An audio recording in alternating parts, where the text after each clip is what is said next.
Ustaz, bagaimana cara ikhlas yang benar-benar sesuai tuntunan Al-Quran? Ya, kita keluarkan surat Al-Ikhlas. Betul nggak? Cara ikhlas sesuai tuntunan Al-Quran, keluarkan surat Al-Ikhlas. Ya sudah. Apa itu ikhlas? Itu dulu cara ngajinya. Apa itu ikhlas? Apa itu ikhlas? Tulus. Apa itu tulus? Ikhlas. Ya. Saya tulis ini ya. Baik. Dari belakang kelihatan ini? Oh, bagus. Saya tuh suka kagum ya. Kagum dimanapun berada. Bukan hanya di sini. Kalau saya bertanya kepada yang paling belakang, itu selalu kelihatan. Padahal belum saya tulis. Ikhlas. Ya, ini ya. Tuh, pelan-pelan. Ikhlas ini dari kata akhlasa asalnya. Akhlasa, yukhlisu ikhlasan. Akhlasa, gini. Akhlasa. Akhlasa itu asalnya dari kata khalasa tambah a. Itulah cepat membahasnya, singkat padat. A plus. Ya, ini kan awalan ini a nih, nah, tambahannya. Plus khalasa. Simpan a-nya dulu. Kita ke khalasa dulu. Khalasa itu asalnya sesuatu yang bening, yang enggak bercampur dengan apapun, yang murni. Makanya ini nih dalam bahasa Arab disebut dengan al-ma'ul khalis. Air bening. Bukan air putih. Kalau air putih apa? Susu. Air putih apa? Ya. Kalau yang coklat apa? Teh. Yang hitam apa? Kopi. Yang putih apa? Kalau ini air apa? Bening. Nah, ini khalasa namanya. Khalasa. Kalau dibawa ke pemilik pelakunya disebut khalis. Ya, misalnya ada yang namanya khalis. Maksudnya apa? Orang itu seringkali menyaring segala yang keluar dari dirinya sehingga selalu bening, bersih. Makanya kalau ada orang namanya khalis, kata-katanya nggak boleh kotor. Karena itu bukan bagian dari cermin kebeningan hatinya. Catat itu ya. Termasuk pandangannya jangan memandang yang kotor. Karena itu bukan dari cerminan namanya. Itu khalasa namanya. Kalau kita ingin berusaha menyingkirkan yang kotor, menanggalkan, ditanggalkan, digelincirkan, izalah, tanggalkan supaya yang bersihnya saja yang muncul. Maka tambahkan hamzah di depan kata dasarnya. Dari khalasa tambah hamzah. Maka harakat ini huruf pertama kan kha fathah ya. Lihat ini fathah. Fathahnya pindahkan ke depan. Jadi a ini sini a. Karena ini dipindah maka ini mati hilang. Jadi akhlasa. Di akhlasa itu usaha yang sungguh-sungguh untuk menghilangkan yang kotor-kotor yang mencampurinya. Sehingga nggak ada campuran lagi. Kalau ini air bening ada campurannya, saya bersihkan campurannya sehingga tersisa yang beningnya saja. Maka prosesnya disebut dengan akhlasa. Sudah? Sifatnya, karakternya, sifat yang membebaskan diri sudah hilang dari campuran sehingga bening saja, itu karakternya, sifatnya disebut dengan ikhlas. Di ikhlas itu asalnya keadaan yang murni, bening, yang tidak bercampur dengan motivasi atau keadaan apapun di luar dengan tujuan pokok yang ingin diraih. Misal, tujuan kita beribadah kan karena Allah kan? Nyembah siapa? Allah, ya. Wa ma khalaqtul jinna wal insa illa liya'budun. Kata Allah, aku enggak ciptakan jin dan manusia kecuali untuk menyembah aku. Maka kalau kita menyembah, nyembah siapa? Allah. Tujuan kita pada siapa? Allah. Maka jangan pernah nanti ada penyerta-penyerta, motif-motif lain yang menyertai ibadah kita sehingga keluar dari fokus. Keluar dari tujuan asal.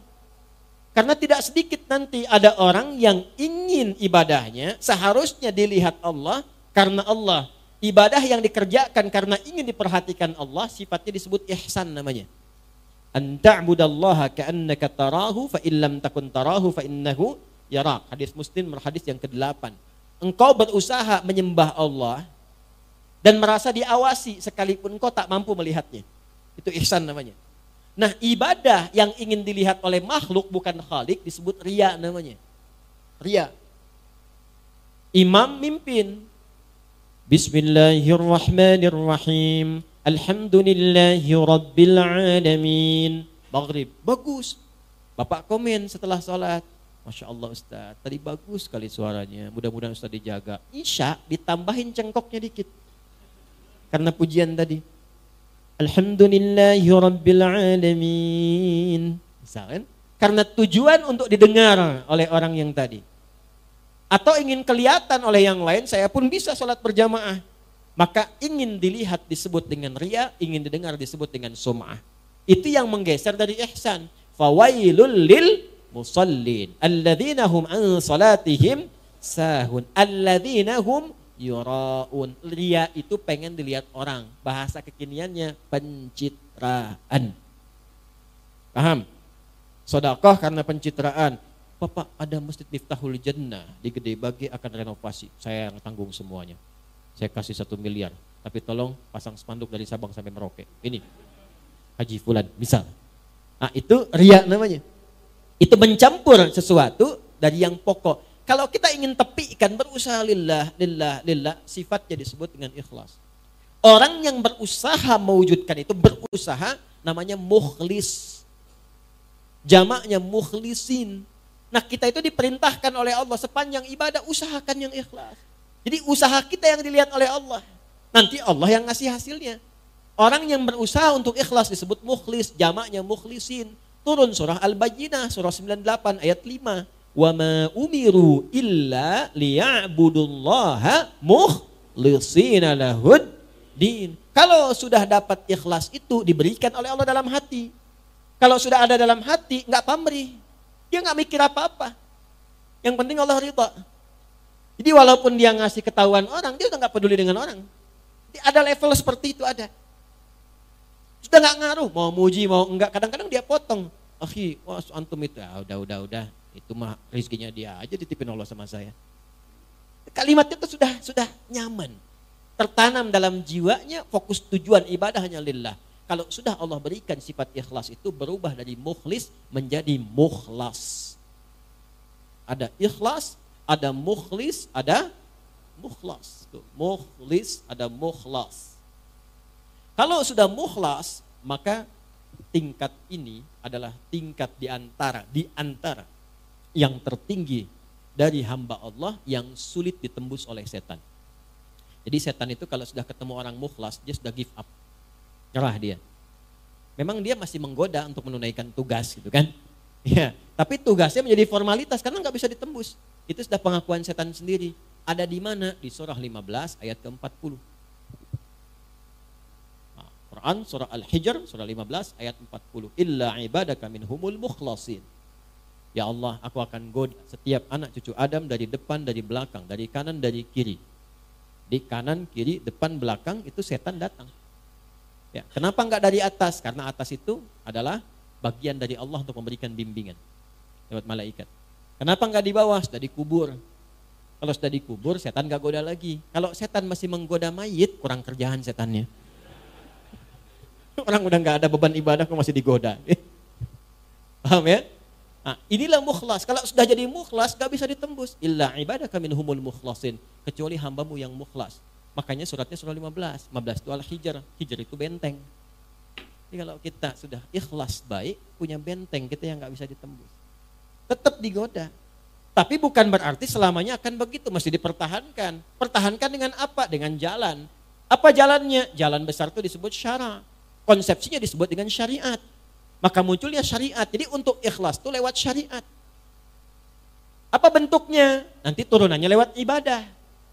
Apa di antara detilnya? Lihat aja, setiap ada kata yang membimbing pada keikhlasan, amalannya itu yang mengantarkan pada ikhlas. Di mana ditemukannya? Gampang. Setiap ada ayat, ada dibuka dengan kalimat iman, maka amalan setelahnya mengantarkan pada ikhlas. Kalimat iman pertama Al-Baqarah ayat 3. Alladzina alladzina yu'minuna bil ghaib wa yuqimunas shalah. Tuh, kalau kita melatih salat dengan baik, dapat ikhlas. Jangan cukupkan pada yang fardu. Karena yang tidak pengen banyak ikhlas pun 5 waktu juga. Kalau pengen dapat itu menjadi mukhlas, maka latihan, tambah sunnahnya, tahajud bangun. Gak apa-apa, malam pertama itu gak apa-apa, 2 rakaat juga gak ada masalah. Nanti setelah menikmati itu akan tambah 4, witirnya baru 1, sampai nanti 10, witirnya 1, 11. Ada yang makin enak, makin nikmat jadi 2, 3, ada yang 39. Itu masing-masing mendapatkan kenyamanannya. Nanti setelah itu tiba-tiba paginya udah syuruk dia, dapat duha lagi pertengahan, duha akhir, rawatibnya. Kalau udah terbiasa dengan sholat sunnah, itu suasana hatinya akan beda. Makanya amalnya pun akan lain. Itu sholat tuh, itu baru sholat. Tuh, kaget kan? Dan kalau sudah sholatnya bagus itu nanti akan ada pancaran. Di antara pancarannya sudah bisa gemar berbagi tuh. Kalau sholatnya sudah bagus, nggak harus dengan harta, jangan selalu diartikan dengan harta. Berbagi perhatian, berbagi ilmu, berbagi petunjuk pada kebaikan. Makanya setelah sholat, lanjutannya infak. Wa mimma razaqnahum yunfiqun. Infak pun masih latihan juga. Jadi begitu Anda banyak memberi, berbagi, bukan memberi ya, berbagi. Maaf ya, dibagikan. Kenapa dibagikan? Karena Allah titipkan. Jadi yang dibagi itu titipan Allah, bukan punya Anda, bukan punya saya. Mumpung Anda yang dititipi, cepat ditunaikan. Sebelum itu dicabut, dititipkan pada yang lain. Itu cara bacanya. Dari mana taunya bahwa itu bagian orang lain bukan kita? Maka lihat kebutuhan kita itu seperti apa dalam sebulan. Ada anak, ada istri, kan? Atau sebaliknya istri, ada suami, ada anak. Ada siapa lagi? Bagaimana kebutuhan sebulannya? Berapa banyak yang dibutuhkan? Keluarkan dulu, simpan dulu. Lalu setelah itu, kalau kita sebut bagian dari kelebihan, apa rencana-rencana masa depan yang paling dekat? Atau yang jauh, itu yang kita sebut dengan tabungan. Kalau sudah terpenuhi itu, lebih dari itu hak orang lain yang Allah titipkan lewat kita. Nanti disebutnya infak. Infak itu banyak nanti. Kan infak pertama untuk keluarga. An-Nisa ayat 34. Infak kedua untuk kerabat terdekat nanti. Seperti orang tua. Orang tua itu bukan dizakati, tapi diinfaki. Dalilnya mana? Al-Baqarah ayat 215. Yas'alunaka madza yunfiqun. Mereka bertanya padamu Muhammad sallallahu alaihi wasallam, apa yang harus diinfakkan? Qul ma anfaqtum min khair. Kalau mau infak kata Allah yang terbaik. Jangan engkau enggak suka lihatnya saja dibagi orang. Itu ada di Al-Baqarah ayat 267 sampai 269. Wala tayammamul khabitha minhu tunfiquna walastum biakhidhihi illa an tughmidu fi. Jangan kasih orang benda yang kamu lihat saja sudah enggak suka. Ya, jangan masukin kotak infak. Keadaan uang yang Anda lihat aja udah enggak suka. Ini lecek, di mangga jangan diterima, masukin aja kotak infak tuh. Misalnya, nah, jangan seperti itu langsung dapat penolakan dari Allah. Kalau sudah ada yang terbaik, yang bagus, maka kepada siapa diberikan? Lil walidain, orang tua. Orang tua tuh memang enggak pernah minta di lisannya. Tipikalnya begitu. Tapi kadang-kadang kode kerasnya itu sering muncul lewat sikap. Itu harus pandai dibaca. Alhamdulillah. Nah, mama cekap teh jagong oge ya. Oh, berarti kemarin makan jagung. Segera kirimkan berasnya. Ya, oh pengen mangga. Tadi ngalangkung tak Kosambi. Nih raos pisan ketinggalnya. Cepat ke Kosambi. Apa yang disebutkan cari. Kalau memang bisa didapatkan. Kalau ada kelebihan harta yang Allah titipkan, orang tua 9 bulan lebih 10 hari dikandung, dirawat-rawat, diberikan ASI. Kalaupun Anda sukses kata Allah, jangan bangga dulu, bukan karena kerja keras Anda. Mungkin itu tangisan ibu Anda yang sering berdoa kepada Allah. Minta anaknya jangan seperti saya ya Allah. Begitu keluh keringat ayah Anda yang dulunya ke sawah, serabutan, minta sama Allah, ya Allah, tinggikan derajat anak saya. Jadikan dia lebih nyaman. Gak apa-apa saya begini ya Allah, yang penting anak saya nyaman tidurnya. Kuliahnya tinggikan, sekolahnya tinggikan, berikan derajatnya. Makanya ketika Anda tumbuh dan sukses, bahkan sukses, itu yang pertama diminta oleh Allah dan diperintahkan berdoa mensyukuri itu dengan mengarahkan doa pada orang tua. Qala rabbi auzi'ni an ashkura ni'mataka allati an'amta wa ala walidayya. Itu ada di Quran surah 46 ayat ke-15. Kalau Anda merasa udah usia 40 tahun bahkan udah sukses, udah hebat, jangan membanggakan usaha Anda, kata Allah. Mungkin itu saham terbesarnya adalah amalan orang tua Anda. Maka dari itu, kalau belum mampu memberikan sesuatu yang, ya, kalau membalas itu nggak mungkin. Yang bisa dilakukan adalah memberikan kasih yang sekiranya mendekati apa yang bisa dilakukan. Ada seorang anak mengatakan pada orang tuanya, setelah dia memberikan bakti luar biasa. Ya, jadi dia, ini kisah nyata.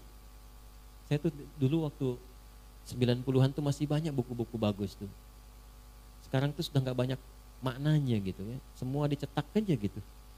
Ya, dulu tuh berkualitas buku-buku, banyak kisah-kisah orang soleh, 40 kisah orang-orang soleh, banyak sekali. Ada seorang ayah sakit, dirawat oleh anaknya, sampai luar biasa maksimal. Disuapin seperti diperlakukan ayahnya itu, seperti diperlakukan saat ia kecil. Ya, ke toilet, diantarkan, dibersihkan kotorannya, macam-macam lah. Sampai satu kali anaknya komen, "Alhamdulillah ayah, aku telah bisa membalas jasa-jasa ayah, perawatan seperti ayah telah merawat saya waktu kecil." Apa jawab ayahnya? Tidak, nak, belum sampai kamu kepada level itu. Kenapa ya? Karena aku merawat kamu dulu supaya kamu hidup. Sedangkan engkau merawat saya sekarang untuk mengantarkan pada kematianku. Ya. Makanya nggak akan bisa, balas orang tua tuh nggak akan bisa. Kalau nggak bisa balas, minimal bahagiakan, jangan sakiti lah. Kalau nggak bisa ngasih, minimal jangan sakiti. Wala taqul lahuma uffin. Kata aja udah nggak boleh, bentak nggak boleh. Udah dikandung merat, nggak pernah dilepas, dikasih ASI, dirawat-rawat, disayang-sayang, dicium, dipeluk, bangun malam, bangun, capek, lelah. Udah dewasa bentak-bentak, ente siapa? Gak malu Anda sama Allah tuh. Di belakang keluh kesah, ada yang tega menggibahkan ibu bapaknya. Ya, ada yang tega memaksa memberikan warisan, ada yang mempolisikan bapak ibunya. Anak kurang luar biasa itu ya. Saya nggak punya kata-kata untuk melukiskan itu tuh. Kita doain supaya dilembutkan hatinya, balik, tobat, baik.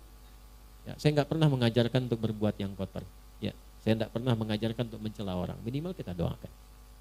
Kalau ada orang mengaku belajar dengan saya, mencela orang ini itu, saya tidak mengakui itu belajar. Ya, kita itu belajar untuk memperbaiki diri. Sebelum memperbaiki orang lain, perbaiki diri pribadi. Jadi itu gambarannya ya, gambaran keikhlasan itu pancarannya adalah amal soleh. Latihannya lewat apa? Lewat amal-amal yang Allah berikan kepada kita. Di salat, infak, ya, lil walidain. Setelah orang tua siapa? Wal aqrabin, kerabat dekat. Nah, jangan sampai Anda infak jauh-jauh keluar sana, ternyata anak kakak sendiri kurang perhatian. Anak bibi masih harus disantuni. Dilihat. Wal yatama, anak yatim. Wal masakin, orang miskin, wabnis sabil, orang yang kesulitan dalam perjalanan. Nah, perjalanan itu macam-macam. Ada yang di jalan, ada yang tafsirannya beasiswa yang keluar butuh bantuan dan sebagainya. Ya, ada yang SPP-nya belum bayar sehingga jalan sekolahnya terputus. Nah, itu maknawinya banyak sekali, perhatikan itu. Nah, nanti di luar itu ada lagi yang tinggi juga seperti fisabilillah, babnya banyak. Nah, yang pokok apa? Zakat. Itu kalau udah berlatih, coba latihan ya. Ada orang-orang yang kalau ba'da subuh tuh suka keluar tuh. Coba dia ikuti itu. Itu tuh Masya Allah. Ginilah, besok tuh Jumat. Gak usah banyak-banyak lah. Ya, 1.000, 2.000 atau 5.000, siapkan aja untuk infak. Tapi saya minta nih, Anda keluarkan dengan tangan Anda sendiri. Banyak di jalan tuh. Atau sekitaran Anda. Cari betul-betul kualifikasi orang yang memang memerlukan itu. Yang sudah sepuh, keliling, panggul dengan keringatnya itu. Jualan donat, jualan ini, jualan itu, jualan macam-macam. Dekati. Terima kasih Pak. Mohon maaf, ini ada titipan loh, titipkan lewat saya. Memang enggak banyak, cuman tolong doakan aja Pak ya. Saya diberikan kesehatan, kebaikan. Anda berikan, itu perhatikan bagaimana yang keluar di lisan mereka. Mudah-mudahan Acep sehat, dipasihan rezeki berlipat, keluarga itu tuh mahal sekali, mahal. Dan itu bisa menambah motivasi Anda untuk besok berangkat lagi. Coba sesekali deh mendapatkan doa dari orang-orang seperti itu mustajab sekali. Nah, mungkin usaha Anda sukses itu dari doa orang-orang seperti itu. Bukan karena hebatnya Anda, karena kan yang punya rezeki Allah. Bagaimana Allah bisa menggerakkan semua rezeki itu dekat dengan Anda? Jangan dikira mudah begitu saja. Kalau cuma begitu, Qarun lebih jagoan. Qarun tuh mengatakan, komen pertama Qarun yang di-dislike oleh semua generasi setelahnya, walaupun diviralkan. Apa dia katakan? Ini karena ilmu saya. Ya. Maka Allah nggak suka. Diadakanlah likuifasi, ditenggelamkan, dilumat ya dengan tanah sekalian, dengan semua harta-hartanya. Gitu.